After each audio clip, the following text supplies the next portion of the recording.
wabarakatuh. Para siswi sekalian, kita akan lanjutkan materi akidah akhlak. Kali ini pertemuan kita akan membahas tentang akhlak terpuji kepada diri sendiri. Diawali tentang materi tentang berilmu.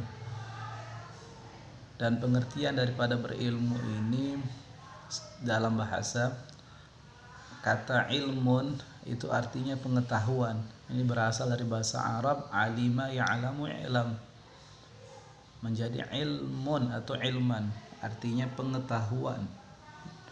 Kalau alima mengetahui, menjadi ilmun artinya pengetahuan. Jadi orang yang alim adalah orang yang memiliki ilmu pengetahuan.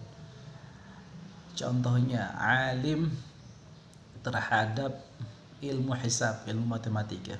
Jadi katakan orang alim, iya, karena dia mengetahui tentang ilmu matematika umpamanya.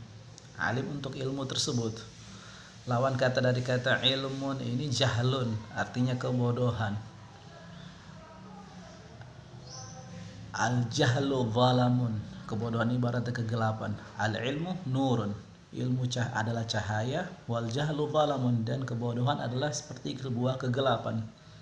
Ada ungkapan sebuah syair, ijhad wala taksal famah, bersungguh-sungguhlah dan jangan malas. Ab'adal ilmi ala ahlil kasal, ilmu itu jauh kepada orang yang malas. Di sebenarnya tidak ada orang yang bodoh, yang ada itu hanya orang yang malas. Oleh karena ini sikap berilmu ini adalah salah satu sikap yang harus dimiliki oleh semua orang. Karena Allah Subhanahu wa taala yang memerintahkan kita untuk menuntut ilmu. Allah dan Rasulnya yang perintahkan kita untuk menuntut ilmu. Dalam Al-Quran disebutkan bahwasanya Allah akan mengangkat derajat orang-orang yang memiliki ilmu pengetahuan. Itu beberapa derajat. Yarfa'illahu alladhina amanu minkum walladhina utul ilma darajat. Allah akan mengangkat derajatnya orang yang beriman di antara kamu dan orang-orang yang memiliki ilmu pengetahuan, itu beberapa derajat. Kemudian dalam hadis tentang kewajiban menuntut ilmu ini adalah talabul ilmi faridatun ala kulli muslim. Menuntut ilmu itu diwajibkan atas setiap muslim. Ini muslim isim jenis, mencakup di sini laki-laki dan perempuan. Semuanya diwajibkan untuk menuntut ilmu. Kemudian tentang menuntut ilmu ini juga dalam Al-Quran, dalam surah Al-Alaq ayat 1 sampai 5 itu diterangkan tentang perintah untuk mencari ilmu. Jadi wahyu yang pertama yang diturunkan oleh Allah Subhanahu wa taala kepada nabi kita Nabi Muhammad SAW itu dalam surah Al-Alaq ayat 1 sampai 5. Iqra bismi rabbikal ladzi khalaq, khalaqal insana min 'alaq, khalaqal insana min 'alaq, iqra wa rabbukal akram alladzi 'allama bil qalam 'allamal insana ma lam ya'lam.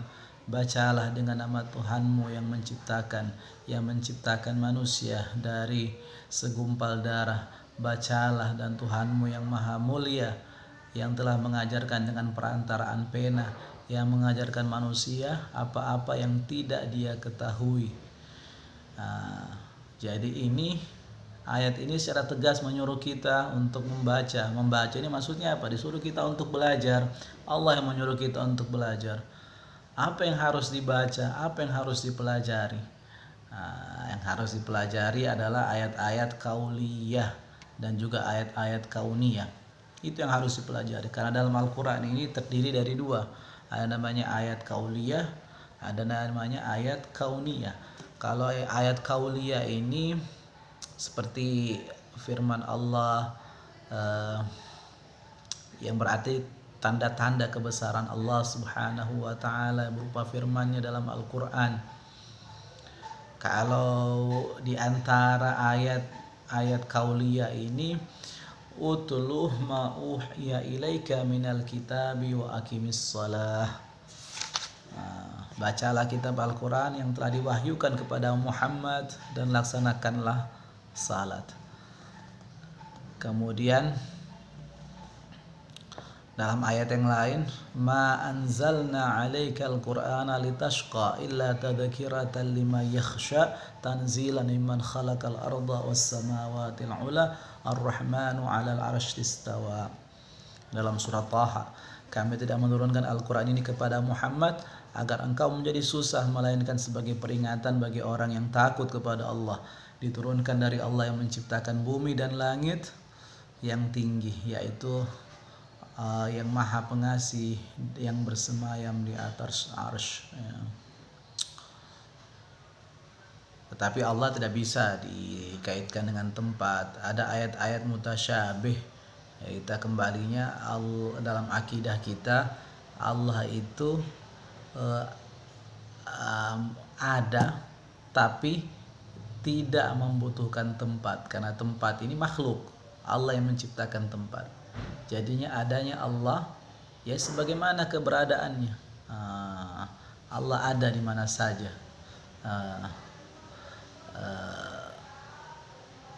Artinya Allah tidak membutuhkan tempat.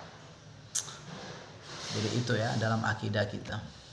Karena tempat itu merupakan makhluk, karena Allah itu berbeda dengan makhluknya. Itu keyakinan kita.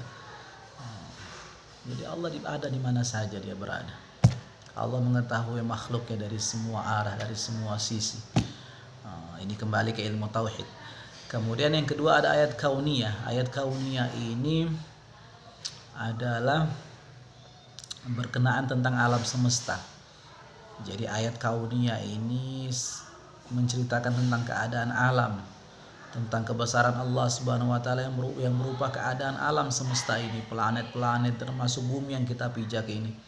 Di antara ayat-ayat kauniyah, a'udzubillahi minasyaitonir rajim, afala yanzuruna ilal ibili kaifa khuliqat wa ilas samai kaifa rufi'at wa ilal jibali kaifa nusibat wa ilal ardi kaifa sutihat. Maka tidaklah mereka memperhatikan unta bagaimana diciptakan, dan langit bagaimana ia ditinggikan, dan gunung-gunung bagaimana ditegakkan, dan bumi bagaimana dihamparkan. Disuruh kita berpikir. Dan ayat-ayat kauniyah ini lebih banyak dalam Al-Quran dibanding ayat-ayat kauliyah. Kemudian ayat yang ada dalam sebuah hadis, man salaka tariqan yaltamisu fihi ilman sahhalallahu lahu tariqan ilal jannah. Siapa yang menempuh jalan untuk ilmu, maka Allah mudahkan baginya jalan menuju ke surga. Sekian dari Ustaz. Allahumma musta'an. Assalamualaikum warahmatullahi wabarakatuh.